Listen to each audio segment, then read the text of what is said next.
আগামী 19শে এপ্রিল পশ্চিম ত্রিপুরা আসন সহ 7 রামনগর বিধানসভা উপনির্বাচন অনুষ্ঠিত হতে চলেছে।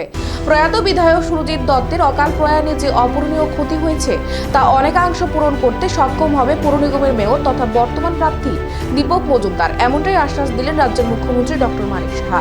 শুক্রবার লোকসভা বিজেপি মনোনীত প্রার্থীদের সমর্থনে জয়পুর এলাকা থেকে উপনির্বাচনে বিজেপি মনোনীত প্রার্থী দীপক মজুমদার হয়ে মুখ্যমন্ত্রী ডক্টর মানিক সাহা বর্ণাঢ্য শোভাযাত্রা করেন। আসন্ন লোকসভা নির্বাচনে রাজ্যবাসী যেন বিপুল পরিমাণ ভোটে ভারতীয় জনতা পার্টিকে জয়যুক্ত করে এমনটাই আহ্বান জানান তিনি।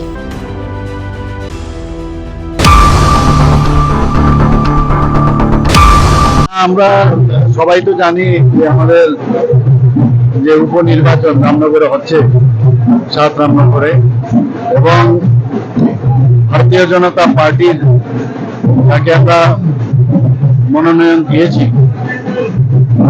এই শুধু অত্র এলাকায় নয়, সমস্ত ত্রিপুরাবাসী জানে কিরকম সজ্জন ব্যক্তি এবং কাজের ব্যক্তি। আগরতলা মিউনিসিপাল কর্পোরেশনের উনি মাননীয় মেয়র এবং কাজের মাধ্যমে উনি কিন্তু মানুষের হৃদয় জয় করে নিয়েছে।